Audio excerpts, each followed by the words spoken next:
Hi everyone, this is K Abhishek Kumar, co-founder of Balisys and IIT BHU undergraduate. आज के दिन तो boss Lanka लग गई है। ठीक है, आज हमने कुछ ट्रेड्स लिए हैं एंड ट्रेड लेते साथ ही हमें पता चल गया था कि आज शॉर्ट लॉस होने वाला है। उसके दो कारण थे। पहला, आईवी इंक्रीज होना। एट एन इंस्टेंस जब हमने 9:30 के आसपास जब हमारी स्ट्रैटेजी चलाई थी, आज हमने बाय द वे NF1 चलाई थी and I will be showing you right now. तो आईवी बढ़ना चालू हो गया था, तो वहीं समझ आ चुका था कि एट एनी इंस्टेंस आज प्रॉफिट के आसार तो कम है, तो लॉस बचाने पे काम करना है। जैसे ही ट्रेड में एंटर किए 12,000 15,000 फिर से माइनस हो गया। ठीक है, and we worked upon some things. देखते हैं कि हमने क्या क्या ट्रेड्स लिए थे, दैट इज़ फर्स्ट। एंड समझते हैं कि आज ये जो भी हो रहा है, मार्केट अचानक से बूम दे रहा है, ऑल टाइम हाई दे रहा है, इसके पीछे फंडामेंटल रीजंस क्या है। बिकॉज ऐसा कभी होता नहीं है कि अपने आप वो ऊपर जाएगा, फंडामेंटल रीजंस है। तो चलो आज देखते हैं। अभी 1:50 होने वाला है एंड हमारे आज के पोजीशन सारे क्लोज हो रखे हैं। तो हमने इंस्टेड ऑफ 12-15 हज़ार का लॉस, उसको थोड़ा कवर अप करके 4,000 के आसपास लाया है। ट्रांजैक्शन कॉस्ट हमारे अप्रॉक्सीमेटली 500 रुपये के आसपास है, तो ओवरऑल आज हमें 4,500 का लॉस हुआ है। ठीक है, NF1 और ये सारी जो स्ट्रैटेजीज़ हैं जो मैंने बता रखी है, ये मैंने पिछले वीडियोज़ में बता रखी है। तो जिसको स्ट्रैटेजी जाननी हो, वो पिछला वीडियो कवर अप कर सकता है।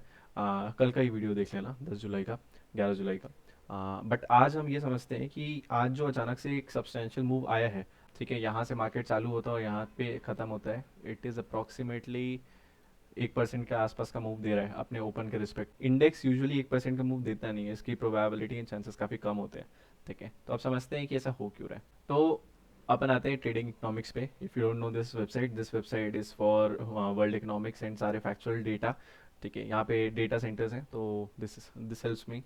तो हुआ क्या, अब से 20 घंटे पहले यानी कल के दिन पे और परसों के दिन पे फेड मीट हुई एंड यूनाइटेड स्टेट्स में क्या होता है ना, उनके मीट को पब्लिकली दिखाया जाता है, ऑल यहाँ पे भी होता है। ठीक है, बट उनका ज़्यादा मैटर करता है। तो वहाँ पे जो तुम्हारा इन्फ्लेशन रेट है वो कम आया, मतलब एक एक्सपेक्टेड वैल्यू होती है। लेट्स से मैं बोलता हूँ कि मेरे 100 में 95 आने वाले हैं मार्क्स। ठीक है, एक मैंने कोई एग्ज़ाम दिया और अचानक से 90 आ गए। ठीक है, तो लो आया बेसिकली। मेरे लिए ख़राब बात है कि मैंने एक जो एक्सपेक्टेशन रखी थी उससे कम आया। ठीक है, अब इसका वाइस वर्सा समझना।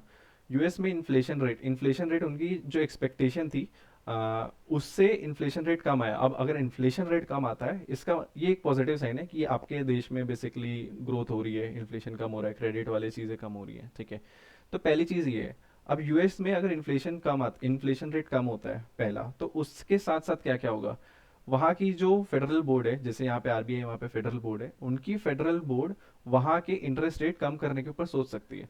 ठीक है, अब demand and supply. Interest rate कम करने से क्या होगा, सी फेड रेट या रेपो रेट, इससे होता क्या है, इसको ऐसा समझना कि बैंक्स को जो चार्ज किया जाता है, जैसे आरबीआई है, आरबीआई एसबीआई को 10% पे लोन देती है। तो एसबीआई जब तुमको लोन देगी तो वो तुम्हें 15% 20% पे देगी, क्योंकि ऑब्वियसली उसे 10% से ज़्यादा का रखना ही पड़ेगा अपना प्रॉफिट कमाने के लिए। तो अगर आरबीआई किसी दिन 10% से लो कर देता है, लेट से 10% से आरबीआई बोलता है कि मैं 5% रखूंगा इंटरेस्ट रेपो रेट, तो अब जो बैंक्स है वो तुम्हें जब लोन देने आएगी तो वो 15% नहीं लेगी, वो 10% लेगी। ठीक है, तो इससे होगा क्या, तुम इजीली लोन ले सकते हो। अब अगर तुम इजीली लोन ले सकते हो तो तुम इकोनॉमी को बूस्ट कर सकते हो। कैसे, तुम्हें कार चाहिए, तुम कार खरीदोगे लोन पे खरीदोगे, कम इंटरेस्ट होगा तो तुम लोन पे ले लोगे। जैसे मोमेंट तुम लोन पे लोगे, कार बनाने वाले को, कार के मैन्युफैक्चरर्स, लेबर, सबको फायदा होगा। ठीक है, तो जैसे ही इन्फ्लेशन कम होता है तो इंटरेस्ट रेट कम कर दिया जाता है। ठीक है, इंटरेस्ट रेट कम करने से होता ये कि इकोनॉमी में मनी रोटेट करना चालू कर देता है, क्योंकि लोग अब लोन लेना चालू कर देंगे, सस्ते में होंगे एंड ऑल दो स्टफ्स। तो बेसिकली यूएस का इन्फ्लेशन रेट कम आया है, एक और एक साल में सबसे कम है। तो ये एक्सपेक्ट किया जा रहा है कि जो फेडरल बोर्ड है वो तुम्हारा इंटरेस्ट रेट कम कर देगा। अगर वो इंटरेस्ट रेट कम कर देगा तो हर कोई अच्छे से लोन ले सकता है, सारी कंपनियां लोन ले सकती है, हर कोई ले सकता है, हर कोई ग्रो कर सकता है। ठीक है, अगर हर कोई ग्रो कर सकता है तो हर किसी का मतलब जो शेयर वैल्यू है या फिर तुम पर्सनल होल्डिंग वैल्यू बोल लो, वो बढ़ेगा, क्योंकि कोई भी कंपनी ग्रो करेगी तो अल्टीमेटली उसका शेयर प्राइस बढ़ना ही है।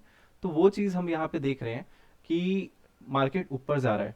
अब अगर आपको ये समझना है कि यूएस का और इंडिया का क्या रिलेशन है, तो प्लीज़ कमेंट में बता देना, मैं उसके लिए अलग से वीडियो बना दूंगा, नहीं तो ये काफ़ी लंबी हो जाएगी। तो दैट इज़ वन। तो बेसिकली ग्लोबल क्यूज़ अच्छे आ रहे हैं, ग्लोबल क्यूज़ में इन्फ्लेशन की कटौती हो रही है, और यूएस हमारे लिए काफ़ी ज़्यादा इंपॉर्टेंट होता है। यूएस हो गया, तुम्हारा यूरोपियन मार्केट्स हो गए, तो अगर वहाँ अच्छा हो रहा है, डेफिनेटली यहाँ भी अच्छा होगा। क्यों होगा, just right in comments and I will create a new video. So those were the things. तो अगर तुम ये न्यूज़ देखोगे, यूएस इन्फ्लेशन, यूएस को कंटिन्यूसली इसी के न्यूज़ आए हैं 20 घंटे पहले, ठीक है, एंड हर कोई एक पॉजिटिव इंसाइट शो कर रहा है। तो दैट इज़ द रीज़न कि मार्केट आज काफ़ी तगड़े से मूव कर रहा है।